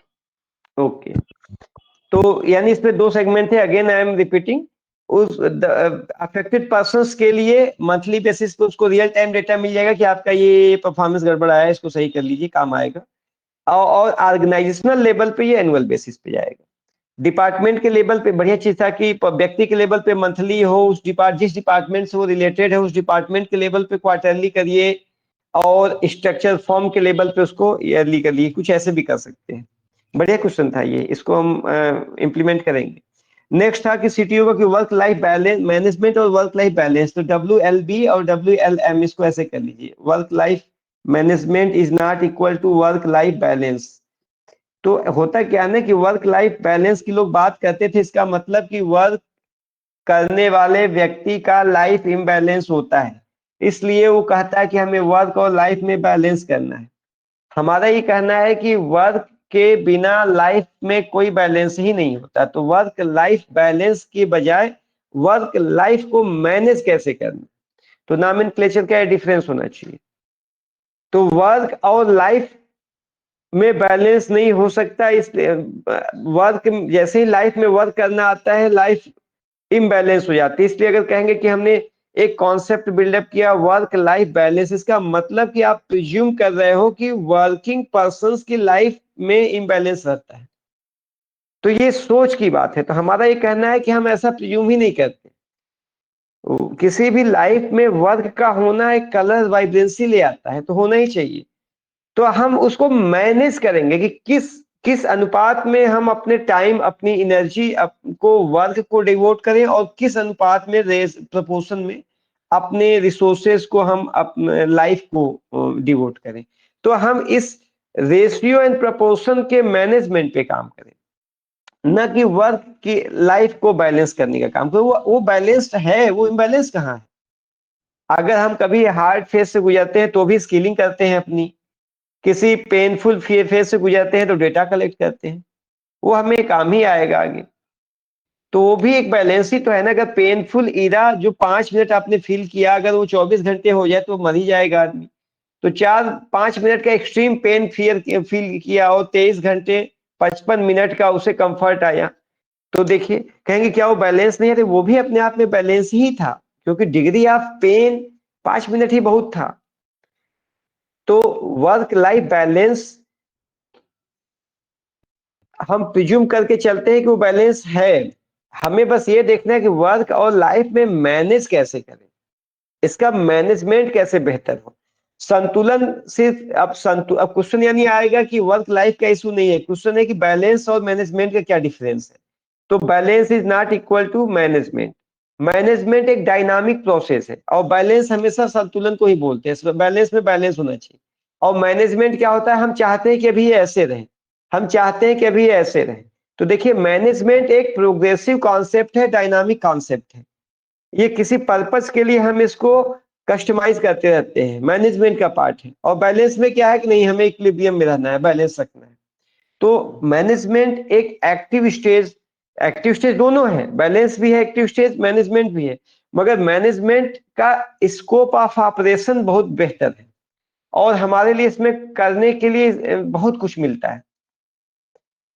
और मैनेजमेंट एक प्रोसेस ड्रिवन अप्रोच है और बैलेंस क्या है? ये इफेक्ट या आउटकम बेस्ड एक एंटिटी है। तो हमारा अगेन कहना है कि हम प्रोसेस ड्रिवन है, हम प्रोसेस में काम करेंगे। हमें फ्रूट्स की प्राप्ति हो ना हो, हम प्रोसेस ड्रिवन है, प्रोसेस को अपग्रेड करते जाएंगे। इसलिए हम मैनेजमेंट की बात करते हैं। ठीक है, तो वर्क लाइफ दोनों में इक्वल कॉमनली शेयर्ड कौन से टर्म है। मैनेजमेंट और बैलेंस का डिफरेंस है। बैलेंस दोनों चूंकि एक्टिव स्टेज को रिफ्लेक्ट करता है, मगर balance is the end of the process और management is the in itself a process. और as we are ardent supporter of the process driven society, that's why I would refer to enjoy the concept of the work life management. Did you get your answer, our CTU? इसलिए sir एक बार बस मैं repeat करना चाहूंगा कि आपने क्या समझाया कि जो बैलेंस है वो एक स्टैटिक प्रोसेस है और मैनेजमेंट एक डायनामिक, इसमें की ग्रोथ हमेशा होती रहती है। नो, दोनों को हमने कहा दोनों एक्टिव स्टेज है, मगर बैलेंस अब एक एंड प्रोडक्ट को दिखाता है जिसमें संतुलन, तराजू बराबर जब तक नहीं है तब तक हम बैलेंस कहेंगे ही नहीं। अब वो क्यों बराबर हुआ हमसे नहीं मतलब, बस तराजू को बराबर होना चाहिए। हम सिर्फ उसमें इसलिए बैलेंस एक एंड प्रोडक्ट है, यानी एक तरीके का परिणाम है और मैनेजमेंट एक तरीके की प्रक्रिया है। हाँ। तो हम प्रक्रिया को फोकस करेंगे, हमें परिणाम तो मिल ही जाएगा ना। एक तो ये कॉन्सेप्ट था। दूसरा था कि वर्क लाइफ बैलेंस का कॉन्सेप्ट लेंगे, इसका मतलब कि इम्बैलेंस का भी कोई कॉन्सेप्ट होता है। हमारा कहना है कि वर्क लाइफ इम्बैलेंस का कोई कॉन्सेप्ट ही नहीं होता। एग्जाम्पल हमने ये दिया कि 5 मिनट के लिए एक्सट्रीम पेन है, 23 घंटे 55 मिनट के लिए आराम है। तो अगर ये 5 अनुपाते 23.55 कहेंगे ये बैलेंस तो नहीं है, मगर ये नंबर के टर्म में बैलेंस नहीं है। अगर लर्निंग के साइड से देखें तो 5 मिनट के पेन में हमने हो सकता है कि अपना क्लाइमेक्स अचीव कर लिया। इस पे एक बढ़िया क्वेश्चन, इसको हम आगे भी डिस्कस करेंगे। तो सिर्फ संख्या के बेसिस पे बैलेंस अचीव नहीं होता, इफेक्ट के बेसिस पे भी बैलेंस अचीव होता है। तो ये मैनेजमेंट बताता है कि कभी कभी हमें ऐसे भी रखना कोई चीज जरूरी होता है, ये मैनेजमेंट में होता है, ये प्रोसेस का पार्ट है। जैसे अभी हमारे थर्ड वाले क्वेश्चन में आएंगे, जैसे अभी यहीं पे देखिए मिलेगा, हम इसको भी ले ले रहे हैं। HRC का क्वेश्चन था एआई और एजेंटिक एआई का इंक्लूजन जिस तरीके से हो रहा है, इसमें हमारी सर्वाइवल, हम सभी के सर्वाइवल फॉर्च्यून्स पे क्या इम्पैक्ट पड़ेगा। अब इसमें देखिए एक मैनेजमेंट का ये प्रोसेस है वर्क लाइफ बैलेंस का, अगर ये लेंगे तो होगा कि अच्छा हमारे लाइफ में ये टेक्नोलॉजी कैसे एसिमिलेटेड है, इंटीग्रेटेड है, ऐसे आएगा। जब तक ये संतुलन में ना आ जाए तब तक हम कहेंगे यार एआई के साथ हम बैलेंस में नहीं है। अब एआई के साथ मैनेजमेंट की अगर हम बात करेंगे तो हम अभी ऐसे हैं, मतलब हम यहाँ पे है, एआई यहाँ पे है, फिर भी हम गवर्नेंस पे काम कर रहे हैं। मतलब ये देखिए एक्ट ये एक तरीके का मैनेजमेंट प्रोसेस है। हम यहाँ से होते होते होते होते वहां पे हो जाएंगे या हम ऐसे जाएंगे। पोजीशन यानी मैनेजमेंट एक हमारा है, दोनों एक्टिव स्टेज। मैनेजमेंट हमें बस एक रेंज देता है, हम अलग अलग कारणों से भी फायरिंग करते हैं, हमारी जैसी नीड होती है हम वैसी काम करते हैं। मगर वर्क लाइफ बैलेंस हमें ढाक के पाथ बना देता है, वो एक पशुओं वाली लाइफ जीने पे मजबूर करता है, वर्क लाइफ बैलेंस का कॉन्सेप्ट। इसलिए हम कहते हैं वर्क लाइफ मैनेजमेंट को प्रमोट करना चाहिए। खैर इसमें और भी है, बहुत डिस्कशन हो जाएगा, टाइम इसको फिलोसॉफिकल क्वेश्चन आप खुद ही सर्च करिएगा, फिर उस पर फीडबैक भी ले लीजिएगा। समरी यही है, balance is the output, management is the process. Work life दोनों में कॉमन वर्ड है, दोनों एक्टिव स्टेज है, वो परिणाम को दिखाता है बैलेंस, मैनेजमेंट एक प्रोसेस को दिखाता है। आते हैं HRC का क्वेश्चन जो एजेंटिक एआई पे था कि इसका इंक्लूजन कैसे हो। तो इंक्लूजन को लेके खुद भी हम इस पे काम कर रहे हैं, हमारे पास टेक डिवीजन है, टेक टीम है, SLS 03 फुली ऑपरेशनलाइज हो रही है। और एक बार हमारा डेटा सेटल हो जाए, कंसिस्टेंसी इन द प्रोसेस हो जाए, तो हम लोग फिर अपने टूल्स की प्रोडक्टिविटी के एनहेंसमेंट पे काम करने की इच्छा रखते हैं। और उसके तो ये तो हो जाएगा हमारा एसेट एलोकेशन कैसा है। दूसरा कि हमारे सर्वाइवल पे क्या इम्पैक्ट पड़ेगा, तो अगेन हम कहेंगे कि सर्वाइवल टफ है उनके लिए जो एआई से लड़ने जाएंगे। हमें एआई से लड़ना नहीं है, हमको एआई के साथ चलना है। और कोई सोचे कि बिना एआई के हम सर्वाइव कर लेंगे, तो in my view definitely he will die, definitely he will die in the coming days in the segment wherein he used to enjoy a kind of dominancy. Definitely he will die. तो कहेंगे कि फिर survive कौन करेगा, the person who is making his or himself or his office diversified or interdependence with the smooth integration of the various tools of the AI. तो उसमें भी man power के लेवल पे एजेंटिक एआई बहुत ही smart role play कर रहा है। अभी 6 इनपुट 6 सिस्टम से आएगा, एजेंटिक एआई को 6 काम दे दिए, देखिए हो जाएगा। कल हमने एक लिंक शेयर किया है डिजिटल पे, आप लोग देखिएगा, काम आएगा। उसमें क्लॉ करके एक ऐप आया है, मैक मिनी पे चलता है, आप लोग देखिएगा। उसमें बड़ी चीजें हैं कि कैसे एजेंटिक एआई पे कैसे चीजों को ट्रेन कर रहे हैं कि 10-10 हजार आदमियों का काम एक कंप्यूटर से हो जाता है। उसमें 500-600 एजेंटिक एआई को यूज किया गया है। तो इसलिए अब परफॉर्मेंस अप्रेजल रिपोर्ट में आपका टेक्नोलॉजी प्रेजेंस बहुत मायने रखता है। अगर टेक्नोलॉजी के साथ है तो जो फील्ड में है वो फील्ड में अपने कस्टमर को एक्सेस करने के लिए भी टेक्नोलॉजी का अपना एक अलग तरीके से यूज कर सकता है। जैसे हम नहीं कहते कि state of art technology use करें। ईरान और यूएस का फाइट अपने आप में क्लियर कट केस है कि मात्र 10 किलो का वारहेड लगा के उसने F-35 को हिट किया है, मात्र 10 किलो का वारहेड। और F-35 जो इनविजिबल और अब तक का एक प्राउड हुआ करता था लॉकहीड मार्टिन का, 10 किलो के वारहेड से खाली मारा है उसको, ट्रेस करके रिकॉर्ड करके। वन ऑफ द मतलब सुपर्ब टेक्नोलॉजी। इतने बड़े 1 बिलियन का रडार, एक छोटा सा ड्रोन कुछ नहीं है, फ्लाइंग मोपेड है वो। डबल इंजन यूज करता है, जो मोपेड गाड़ी होती है बाइक की, उसी में पीछे पंखा लगा के विंग्स लगा के उड़ा दिया, 1 बिलियन का सैटेलाइट कोलैप्स कर दिया। तो ये हम क्यों कह रहे हैं कि टेक्नोलॉजी कितना एडवांस आप यूज कर रहे हैं मायने नहीं रखता, उसका स्टेट ऑफ आर्ट यूज होना चाहिए। तो इसलिए वो व्यक्ति जो टेक्नोलॉजी की समझ रखता है, उस पर काम करता है, बहुत सिंपल ही टेक्नोलॉजी हो, वो डेफिनेटली सर्वाइव करेगा। जैसे कुटुंब पे हमारा डिजिटल एसेट्स है, यूट्यूब पे डिजिटल एसेट्स है, लिंक्डइन पे डिजिटल एसेट्स है, हम अपने इन एसेट्स को ऑप्टिमाइज कैसे करते हैं?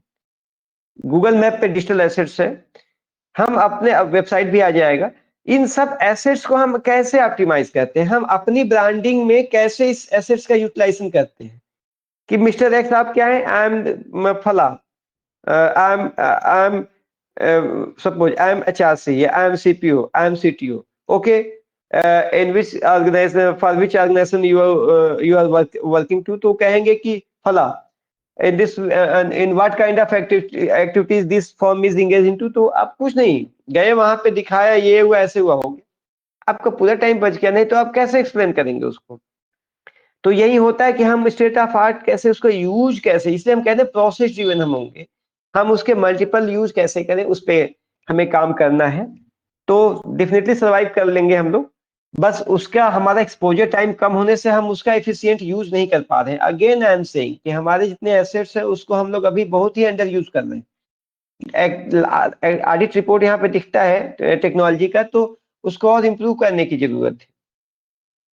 तो आपके क्वेश्चंस का जवाब आपको मिल पाया कि टेक्नोलॉजी होने न होने से बहुत फर्क नहीं पड़ेगा उनके लिए जिनको स्टेट ऑफ आर्ट यूज आता है उस टेक्नोलॉजी का। टेक्नोलॉजी ऐसे कहें, सॉरी, टेक्नोलॉजी कितनी एडवांस है कितनी इंफीरियर है ये मायने बहुत नहीं रखेगा अगर उनका स्टेट ऑफ आर्ट उनका यूजिंग प्रैक्टिसेज है, तो अदरवाइज नुकसान करेगा। आज सभी लोग एआई का लैंग्वेज यूज करते हैं, बोलते हैं, मगर उनसे कहिए कि ये आपके आउटपुट को कितना इनहेंस किया, तो इंडिविजुअल लेवल पे भले किया हो मगर इंटरप्राइज लेवल पे नहीं किया है, तो फिर उनके एआई कह देने से क्या हो जाएगा? मॉडल को परचेज करके रखे हैं, क्या हो जाएगा? हमने कैसे उसको अडॉप्ट किया है, हमें अपने प्रैक्टिस में देखना है। कोई कहता है कहता है कहता है, हम तो सुनते ही नहीं, हम क्या भाई करके दिखा दो, खुद ही समझ में आ जाएगा कि हाँ अच्छे करता है। इसीलिए हम थॉट प्रोसेस पे नहीं, डिलीवरी मॉडल पे जाएंगे। आने वाले कल में डिलीवरी मॉडल पे ही ह्यूमन हमारे मैन पावर का असेसमेंट होगा, ध्यान देंगे। इसलिए नॉइज फैक्टर को कंट्रोल करेंगे हम लोग आने वाले कल में। हीट फैक्टर को कंट्रोल करने के लिए डेटा है, उससे एजुकेट हो।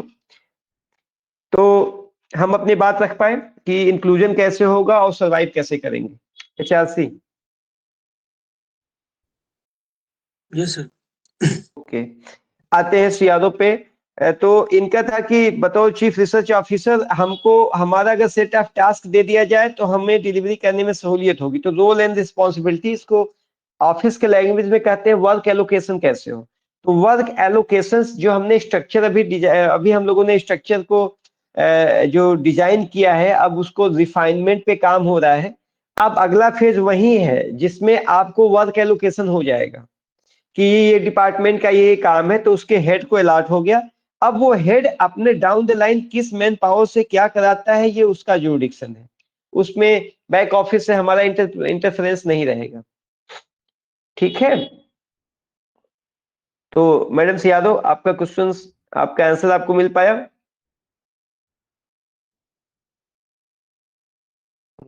ओके। तो मैडम से यादव, आपको आपका आंसर मिल पाया कि वर्क एलोकेशन को अगर पहले से दे दिया जाए तो आदमी अपने रिसर्च को और इम्प्रूव कर पाएगा। yes. ओके, बाकी इसको हम इसको हम ऐसे करके दे देंगे। जैसे कोई टॉपिक आया कि अच्छा, थर्ड पार्टी लिटिगेशन फंडिंग का करंट पोजीशन इन इंडिया क्या है।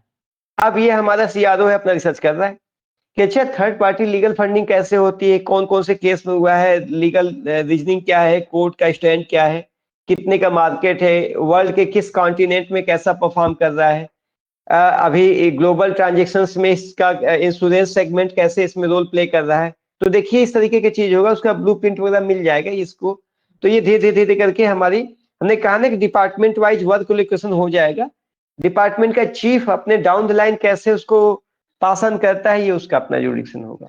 बट अच्छा पॉइंट है कि वर्क एलोकेशन, ठीक है। तो इस तरीके के ये पॉइंट है। CTO now kindly close the session, although we have exceeded the time limit, but it was last session, or that's why I'm very happy to have you for at least 13 time in a year.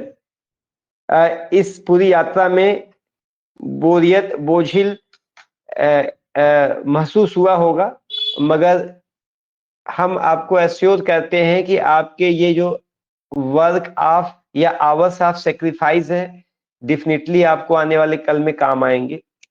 Organisations के level पे हम इतना assure करते हैं। हाँ, जहाँ जहाँ पे इम्प्रूवमेंट की जरूरत है उसको समय रहते इम्प्रूव करिए, क्योंकि टीयर 2-3 सिटीज में जहाँ पे कॉस्ट ऑफ लिविंग बहुत ज्यादा नहीं है, यहाँ पे जरा सा भी अगर फाइनेंशियल फ्रीडम पा लेंगे तो सर्वाइवल के लिए बहुत सहूलियत होगी। और सबसे बड़ी बात कि हम अपनी नेक्स्ट जनरेशन के लिए एक बेहतर ऑर्गेनाइजेशन, बेहतर वर्क कल्चर को अगर डेवलप करेंगे तो हम लोग के जाने के बाद हमारी अगली पीढ़ी इसको कैरी करेगी, उसमें हम नहीं होंगे। और ये एक परमानेंट बॉडी रहेगी, स्टैट्यूटरी सपोर्टेड रहेगी, तो एक उसका वर्क मॉडल रहेगा, तो कोई नहीं रहेगा तो भी ये बॉडी एग्जिस्ट करेगी। तो इसलिए इस तरीके से अगर हो पाता है तो आज के समय में जिस तरीके से रेमिटेंस के लिए या कलेक्शंस के लिए, इकोनॉमी अर्निंग के लिए हमारे बच्चे बाहर जाते हैं और पूरे ग्लोब पे जिस तरीके की अनसर्टेनिटी फैली है, उसकी नौबत नहीं आएगी। हमारी अगली पीढ़ी हमारे नजर के सामने होके भी सोसाइटी को सर्व कर लेगी और रिमोटली सर्व कर लेगी। इस आशय से हम लोग इस स्ट्रक्चर को बिल्डअप करने का प्रयास कर रहे हैं। तो एक लॉन्ग जर्नी है, समय लगेगा, मगर हम हौसला नहीं हारेंगे। तो ये हमारी तरफ से आज के सेशन का, हाँ, कुछ हमने कहा कि कुछ मैन पावर के लेवल पे सीरियस नॉन कंप्लायंस आए हैं, उसको हमें पता है कि उन्हें भी पता है कि हम किसके बारे में कह रहे हैं। तो हम बस एक रिक्वेस्ट करेंगे और होप करेंगे कि आने वाले कल में वो इसको इम्प्रूव करें। हमें कोई दिक्कत नहीं है, बस हमें ये दिखे कि हाँ वो एफर्ट कर रहे हैं। अगर वो एफर्ट कर रहे हैं हमें ये भी दिखेगा तो हमें कोई आपत्ति नहीं है। हम टाइम का एक्स्ट्रा रिसोर्स, एनर्जी का एक्स्ट्रा रिसोर्स, टेक्नोलॉजी का एक्स्ट्रा रिसोर्स उनके लिए डाइवर्ट करने से हम पीछे नहीं रहेंगे, बस हमारे पास वो अवेलेबल हो। तो इसलिए आप सभी से एक्सपेक्ट करते हैं, रिक्वेस्ट करते हैं कि हेल्थ का ध्यान दे, मेंटल वेलबींग का भी ध्यान दे। और over to you CTO, kindly close the session, और yes, kindly close the session with by way of giving your feedback. Backlight, there is reflection in the backlight. Make yourself visible on the screen. CTO. Okay. Yes. Over to you. Thank you for the session. मैं जान रहा हूँ कि आज काफी technical biases आए थे बीच में, मेरा भी 2-3 बार काफी कनेक्शन कट गया था। मे भी हो सकता है कि वेदर इशू है तो इसके चलते नेटवर्क इशू हो रहा है, क्योंकि हर जगह बारिश हुई है। तो लेकिन सबने साथ दिया और सब लोग आए। बाकी जो इंटरनल हमारे यहाँ थोड़ी सी देरी हुई थी इनविटेशन लेटर जनरेट करने में, उसके बावजूद सब लोग आए, उसके लिए थैंक यू और शुक्रिया। Operation Chief, are you in positions to give your feedback? Wilson sir, because he is a longest serving member of our organizations, and we are at the end of our training sessions of FY26. Then I would like to have our longest trusted ally of this journey, Wilson sir. Wilson sir is not available. Okay, actually he's suffering with a kind of okay. तो on his behalf actually वो जब हम उनसे उनकी behalf पे हम बोल दे रहे हैं, फीडबैक दे रहे हैं, क्योंकि वो जब आए थे तो हम उनसे इस सब आइडियाज शेयर करते थे तो उनके पास कोई आइडिया नहीं था कि भैया कह क्या रहे हैं, बट एक फर्म बिलीव था कि कुछ है, क्योंकि पहले से देखे थे तो उनको पता था कि नहीं कुछ सोचे, कुछ ना कुछ सोचे ही होंगे। तो धीरे धीरे धीरे धीरे धीरे धीरे करते करते करते करते यहाँ तक की जर्नी रही। तो हम उनको जब बताते थे तो बताते समय हम खुद भी सीखते थे कि अच्छा इसको कैसे करना है। तो 1 से 2 होने पे चीजें ऑप्टिमाइज होने लगी और हमने 3 बार अपनी इकोनॉमी को डबल किया। अब की बार 2 से 3 होने जा रहे हैं, तो डेफिनेटली हम श्योर हैं कि अगले 5 साल में 2 बार कम से कम 3 बार अगेन हम अपनी इकोनॉमी को डबल कर लेंगे। तो आप इसका इफेक्ट समझिएगा कि कितना अंतर आता है, क्योंकि हर डेटा 3 लेवल पे स्प्लिट होता है, बहुत कुछ सिखाता है। और जितने डिपार्टमेंट है जब वो फुली ऑपरेशनल होंगे तो अगेन वो उतने ही मल्टीप्लायर इफेक्ट देता है। तो ये इस तरीके से देखिए हम लोग अपने को इम्प्रूव करेंगे और ये उनकी जर्नी थी। ओके, ठीक है। और धीरे धीरे हम लोग अपने सेशन के लास्ट की ओर है। और आने वाला सेशन हम इसको क्लोज करें। आने वाला सेशन हमारे सीपीओ का होगा, हम ऐसा उम्मीद करते हैं। सीपीओ तो ठीक है, अभी इनका सेकेंड थर्ड है। आने वाला सेशन हमारे जो एचआरसी हैं, हमारे सीआरओ हैं और हमारे जो एचएसओ हैं, ये हमारे सेकेंड लाइन ऑफ परफॉर्मेंस में होंगे। But top line of performance पे हमें उम्मीद है कि हमारे सीटीओ होंगे। क्यों? क्योंकि वो कंप्लायंस ऑफिस उनके पास है और टेक्नोलॉजी का ग्रिड है, पूरा नेटवर्क है। तो एसएलएस 03 की सफलता हमारे FY27 के टारगेट ओरिएंटेड परफॉर्मेंस को डिफाइन करेगी और FY28 की सफलता हमारे सीपीओ के परफॉर्मेंस पे डिफाइन करेगी। कहेंगे बाकी लोग, बाकी के जितने भी हमारे मैन पावर है वो ऑर्गेनाइजेशन के कल्चर को इंप्रूव करेंगे। तो ये कुछ हमारे ऐसे विजन्स हैं या ऐसे हमारे गेस हैं या संभावनाएं हैं जिसको हमें लगता है कि आने वाले कल में ये रिफ्लेक्ट होगा। With all this, thank you to all of you. एक स्क्रीनशॉट मैं इसका ले लीजिए, उस पे काम आएगा। और